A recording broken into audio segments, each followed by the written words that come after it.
Welcome back to Next Shift with Rick Wagan. Suzuki does not suck. I'm here with my guest, Stephen Cohen, and we're going to talk about the Montreal Canadiens game against the Colorado Avalanche. The Canadiens ended up losing the game 5-4 in a shootout, but the Montreal Canadiens will count that as a point won for sure.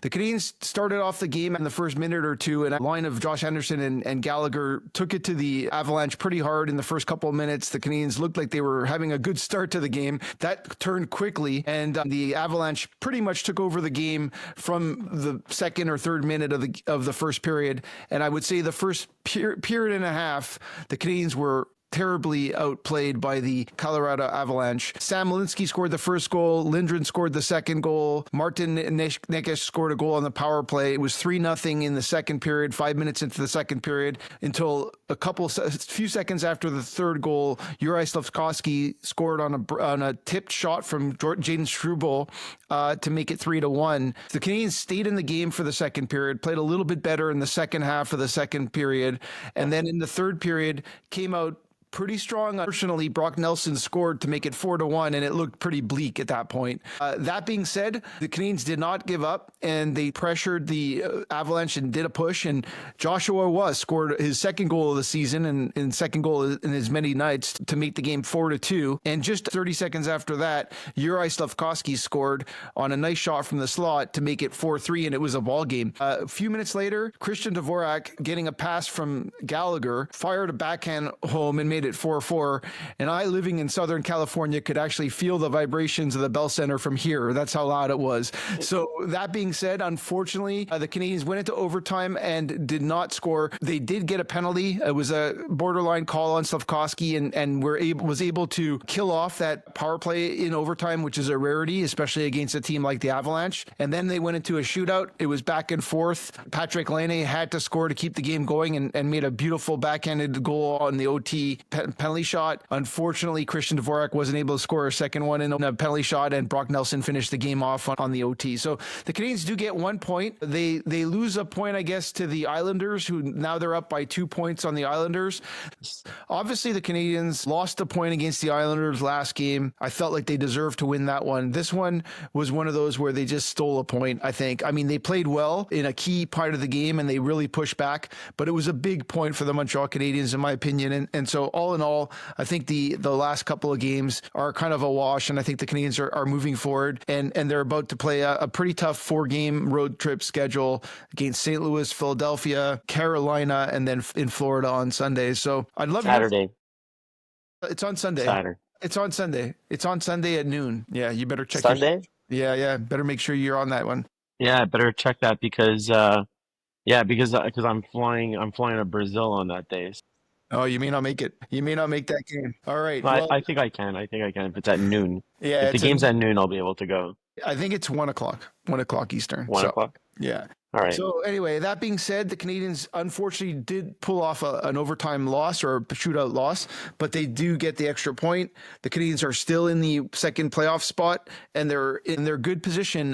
They're sticking in their spot. They have 13 games left in the season. If you actually look at their calendar, and I want to call this one out, I took a look at it. If you look at Tankathon right now, the Detroit Red Wings have the hardest schedule in the NHL for the remainder of the season. The New York Islanders have the 5th hardest schedule. The Columbus Blue Jackets have the 10th hardest schedule. The New York Rangers have the 13th hardest schedule. And all the way down on 26th in the NHL is the Montreal Canadiens. So the Montreal Canadiens, after this game, moving forward, obviously they have a tough road trip with St. Louis, who's fighting for a playoff spot. Then they're back-to-back Philadelphia and Carolina, and then they go to Florida, and then they're back home against Florida.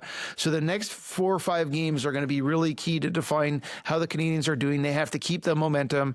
But all in all, the Canadiens are in a spot right now, and they're looking pretty good for getting the opportunity to make the playoffs. I'd love your take on the game and what you're thinking. All right, so yeah, let me give you my take on the game. So yeah, not a good start. Definitely 3-0 down. I would have liked them to get the first goal or get a better start today. So, but they turned it on. Credit to them. I think SLAFKOVSKY took a dumb penalty for too many men on the ice. They scored to make it 3-0, and then he redeemed himself with a beautiful deflection, like you said, to make it 3-1. And then, by the way, what you didn't mention is, or you did, but you didn't kind of, really describe the push they made at the end of the second period. I think there was a 5-on-3 penalty. They put a lot of pressure on. They had a lot of good chances to make it 3-2. So I thought they played really well at the end of the second period. They let in. They gave up a deflating goal to make it 4-1 at the beginning of the third. And then, like you said, extremely pleased with the effort and not get number one. A lot of teams down 4-1, like with 12 minutes. 13 minutes left in the game or 14 minutes left in the game, would just give up. Yeah. And this team is resilient. They keep fighting. They're in your face. They score a goal to make it 4-2, and then suddenly they score another one, and then it's a 1-goal game, and they tied it up. So, they did it 2 nights in a row, right? Down by 2 goals to the Islanders, and then 3 goals to a better team in Colorado. And they come back and tie the game and earn a well-deserved point. I thought that they played very well in the overtime period. I thought they played excellent. I thought Monty, actually, even though he gave up 4 goals, I think he played a very good game. I really can't fault him, aside from maybe 1 goal that he could have stopped. There were a lot of defensive breakdowns on the Canadiens. They gave up a breakaway to Lehkonen. They gave up a breakaway to Drouin. They gave up several good chances. I think they Colorado hit 3 posts. The game could have gone sideways. So all in all, given all of those factors, kudos to the Canadiens. We got a point out of this, and I think we're on track. We just need to play really well. I'm going to make 1 point. I made it last game. I think Monty's tired. I think giving at least maybe the next game, and letting Dobes play. I'm not saying that Dobes should be the starting goalie, but Monty is tired, and I think the rest and giving him a little break. I think Dobes is hungry enough, and I think he's gonna produce a good start for the Canadiens, and I would start Dobes in the next game. What are your thoughts? I disagree again. I think Monty played amazing. I thought he was the difference on the Canadiens tonight. I think he kept the team in the game even though they were getting blown out. I said he was great today. Well, I said that.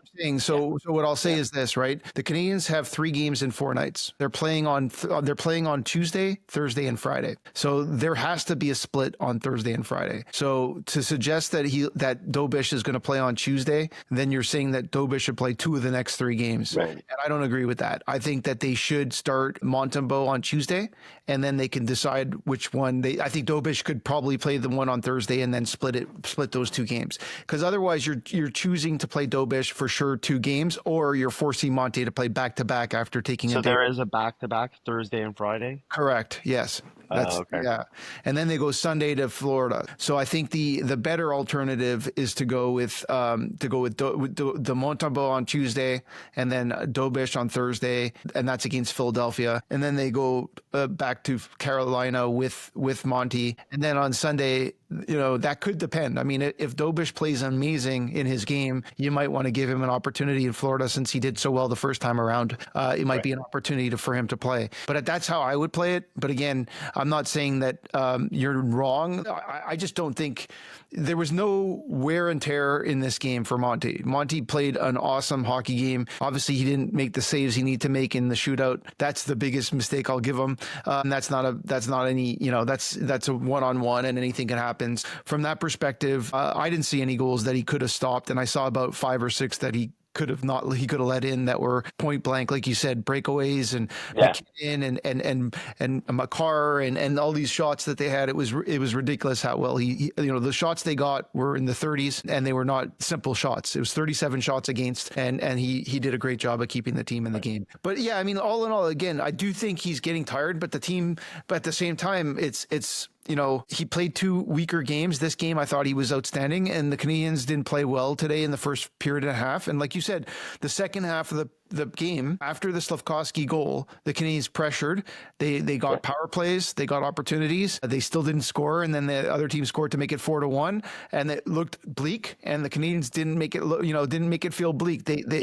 I will call out a Jack Eye fight, right? Like, I think Jack Eye's fight was a key move in the game, because the game was kind of stale. It was at home. He wanted to get the crowd back in the game. He kicked the crap out of Middleton, and good for him, and good for the Canadiens. Canadiens that they got the point. So I'll give this game a B plus, because from my perspective, it was a very difficult first period and a half, most of the first period and a half, and it looked pretty bleak. But the Well, Canadiens, they dug themselves a hole. They dug themselves a hole yeah, that they had to get out of. So, I mean, it's three Kudos. nothing and 4-1 is not good. Yeah, they're not, but they're proving to the league that they're not going to give up. And this is a good hockey team they played, a very good hockey team they played on a very good streak, and they're playing very, very strong hockey. So kudos to the Canadiens from that perspective, and it's exciting to watch. I mean, we wanted to have a team that's in the mix, and we wanted to have a team that had an opportunity. Oh, listen, this was a playoff hockey. I know anybody who watched this game,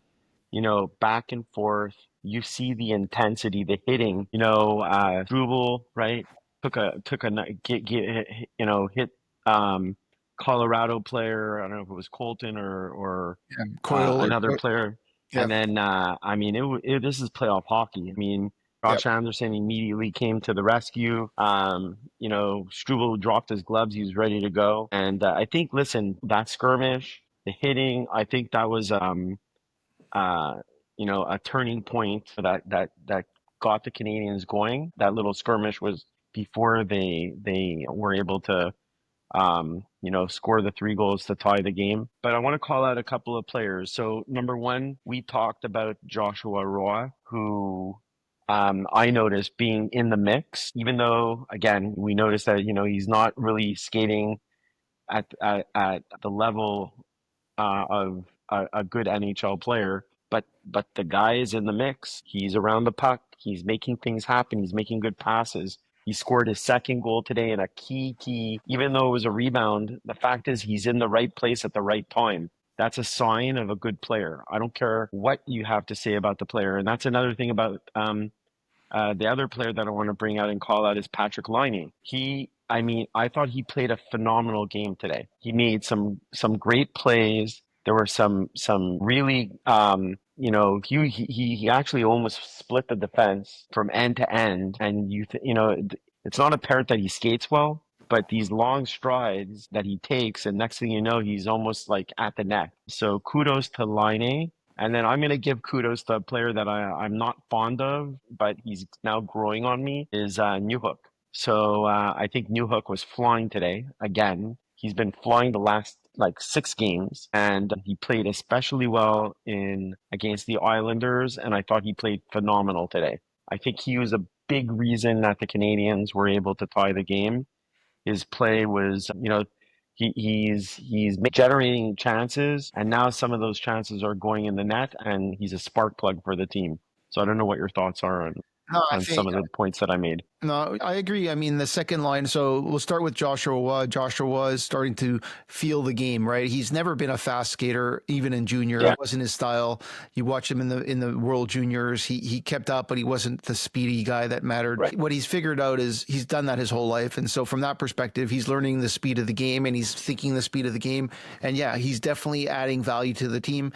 And his 2 goals in the last 2 games helped the Canadiens earn those 2 points. And so for kudos to him from that perspective. I also agree with you on Alex Newhook. Alex Newhook is playing some solid hockey as a centerman. I think, he's starting to carry the puck from his own end and use his speed earlier on.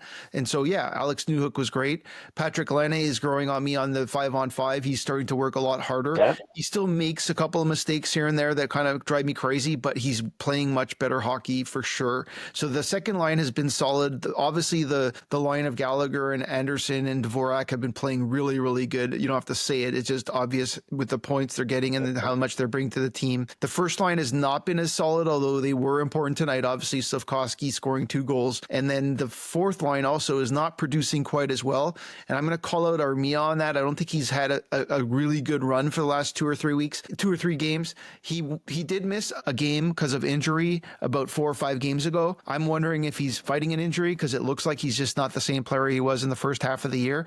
But that being said, I want to also call out our our buddy Matheson, he played a really good game again. So he disappeared for a game or two. He made a couple of mistakes. Don't get me wrong. He made a couple he makes a lot of dumb. So aside from, I Yeah, agree. but he played 30 minutes. He outscored or outplayed McKinnon. He played most of the time when McKinnon was on the ice. McKinnon was a -2, and our boy Matheson was a +2, and So that was when they were together again. So Matheson, I just want to go on the record on our show or your show and just let everyone know that that elbow that Matheson gave McKinnon was a complete embellish. yeah, He maybe grazed his face, and then McKinnon went like this on purpose. yeah, And then he looked like did you call that? yeah. Because he cross-checked Matheson in the face. Nice And lad. then try to draw a penalty, and he should have gotten 2 penalties. Should have got a penalty for cross-checking and then a penalty for embellishment, but the referees didn't catch that. So I thought I was very disappointed. You're in not the ref. wrong, but the Canadiens did get a lot of calls in the game overall. I thought I mean, it wasn't a poorly officiated game. That one call, it was also Matheson's fault for skating by and throwing an elbow, even though he barely got on. Yeah, but you're not allowed to embellish like this. I understand, right? but you're also not allowed to elbow like that. It was kind of a dumb move. That was a dumb move. So I mean, Matheson for me is the kind of player that he has such talent and such skill, and today most of the time he played some smart hockey. Like you said, there was that mistake where he forgot or didn't think, and he made a move on the blue line with like 2 seconds left in the power play and gave up a power play goal, a breakaway basically because he gave up the puck at the blue line. He probably was not focused on the clock, and he does that sometimes, right? He does these stupid moves because he's so fast that he can come back and get it, right? But this time he couldn't because somebody came out of the box. So listen, I still want to give him and Carrier kudos for shutting down McKinnon. Nathan McKinnon, I'm just going to look at the stats again. Let me make it out: 0 goals and 0 assists. Nathan McKinnon, he had an assist. I thought he had an assist in the first goal or on the power play goal. No, he passed it to Drew. Didn't he pass it to Drouin? And then I'm looking at the stats, and it says 0 goals and 0 assists for Nathan McKinnon. I'm going to also click on his stats for the season just to kind of throw it out there. He currently has 28 goals and 77 assists for 105 points in 60. Jeez. Yeah. So the fact that Canadiens and Matheson and Carrier shut him down to 0 points, even though they gave up 4 goals, is a kudos to that line. I'll give it that. And also, the line of Suzuki, Caulfield, and SLAFKOVSKY, who played against them most of the night as well. So kudos to the team from that perspective, and that's why I think it's an important victory for the Canadiens from that perspective. Also, Cale Makar was held pointless as well. So those 2 players being held pointless is a testament to two people, to the whole team, but the first line, the Carrier and Matheson defense pairing that played against them most of the time, and our boy Montembeault, who's Jake Evans didn't play against them at all. I mean, it was not. They tried to match pairs with the first line against the first line most of the game. Okay. Yeah, most of the game. Most of the game. So anyway, kudos to the Canadiens for getting a point. I don't want to take it too long. Is there anything else you want to talk about that we missed? Yeah, let's just quickly talk about the next game, St. Louis. So again, every game is the next game is the most important game of the season. I love it. I love that we're really into 13 games left in the season. We're playing St. Louis. I believe we need to get to 92 points to get into the playoffs. I think that's 92 will be almost a guarantee. So that means we would have to go 8-4-1 in order to get those 13 points to get to 92. If we go 8-5, right, then we'll be at 91. I think there's a very high probability we get in still. And then anything lower, I think it's just rolling the dice. So St. Louis also fighting for a playoff spot. We're on the road. I like our chances against St. Louis, but we need to get off to a good start. So we need to come out flying. We need to come out hitting. We need to come out like this is a playoff game. So I thought the Canadiens, minus the first 2 minutes where, like you said, they looked like they were going to, do really, really well, and then they were lethargic. From minute 3 through halfway in the second period, they were a completely lethargic team, not good at all. So I'd like to see some energy in St. Louis, and I think that if the Canadiens really play a 60-minute game like they did in the third period, or the second half of the third period, they're not only going to win by 1 goal, they should win this game handily. Like the way they're playing in the hottest team in the NHL, I want to see like a, a 4-1 win. So that's my thought. Those are my thoughts. How about you? I mean, listen, the St. Louis Blues are right now in the second wildcard spot in the West. They are 2 points ahead of the Calgary Flames. They have played 2 extra games. They are on a 7-2-1 in their last 10 games. They're on a 5-game winning streak. They have a great coach that they got from the Boston Bruins that are basically coaching them for half a season. They're playing solid hockey. They have Binnington and Nets. I wouldn't, they're going to be playing playoff hockey. This is going to be a playoff hockey game. The Canadiens are I think playing as good as they can be playing going into this game. Obviously, they were shell shocked. I wouldn't call them lethargic because they came out playing. They just got they got shell shocked by a team that came out playing even better and blew them out of the water for about 20 minutes or 25 minutes after the first 2. From that perspective, we hope. I don't think the St. Louis Blues have the same. I know they don't have the same firepower as the Avalanche. It's going to be more like an Islanders type of game, in my opinion, where the Canadiens are going to have to play a different style. I feel like it's going to be a closer game. I don't want it to be, but I think it's going to be a closer game again. I hope the Canadiens come out with a win. I'm going to call it as a 4-2 victory. I think it's going to be a closer game where 2-2, 3-2, something like that. Maybe an empty net, maybe a 4-1 and 4-2, maybe something like that. We need the first line of Caulfield and Suzuki to put a puck in the net. It's been a couple of games that they haven't scored. I mean, Suzuki scored, but Caulfield's been on a little bit of a dry spell, I guess you can call it, in the last couple of games. So, yeah, I call it a Montreal victory. They're going to go back-to-back after that in Philadelphia and then Carolina. So this is a big game for the Canadiens. If they can get 2 points on Tuesday, that will more solidify, if you can call it that, their spot. And obviously playing against Philadelphia a couple nights later and Carolina the night after, those are going to be 2 huge games again. So every game moving in is huge. 13 games left. This is what we wanted, right? We want to be in the mix. Just looking at the stats, let me make sure I'm going to say something. The Canadiens are at 75 points right now in 69 games into the season. If I remember correctly, they played 82 games last year and they got to 76 points. They're 1 point behind their entire points of last season already. Obviously, I feel like this team is a much better team than last year, and they're in the mix. Excited to watch it go.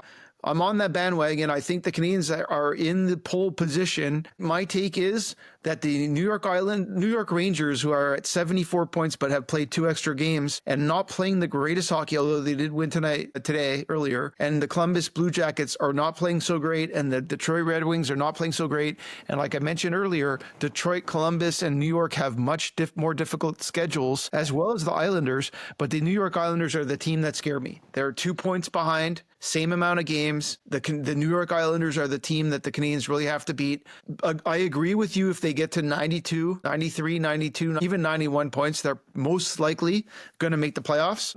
I'm not saying they should go for any less, but I think that 90 or even 89 might squeak in. But that being said, like you said, the 92, 91 is the number you want to aim for. The Canadiens have a lot of games. April looks a lot more reasonable. The next 4 or 5 games are going to be really, really important until they get through the 2 games in Florida, and I'm hoping they get a bunch of points. So that's okay. Well, I fully agree. I'm going to call the score to be 4-0 or 4-1. Habs against St. Louis. I think they're gonna play better.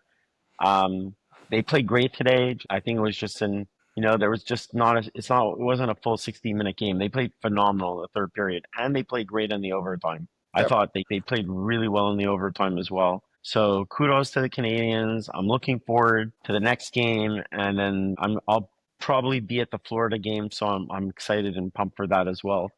All right. I'll just say go Habs, and this is exciting, Rick. Yeah. No, we're having a great time. It was an incredible comeback tonight. Incredible third period. Didn't expect it, to be honest. 10 minutes and 40 seconds left in the third period. They were down 4-1, and they make it 4-4 with still 5 or 6 minutes left. And by the way, those last 5 or 6 minutes, the Canadiens were pressing much harder than the Avalanche, so they had a really good chance to win this in regulation after being down 4-1 with 10.5 minutes left in the game. So kudos to the Montreal Canadiens. Montreal Canadiens play the St. Louis Blues on Tuesday. Stephen Cohen believes it's going to be 4-1, 4-0. I'm not that much off. I'm 4-2 Montreal, so we're close in the predictions. Go Habs, go. That's it for next shift. Suzuki does not suck. Talk to you guys all soon. Thank you. Thank you. Thanks, Rick. Yeah, bye.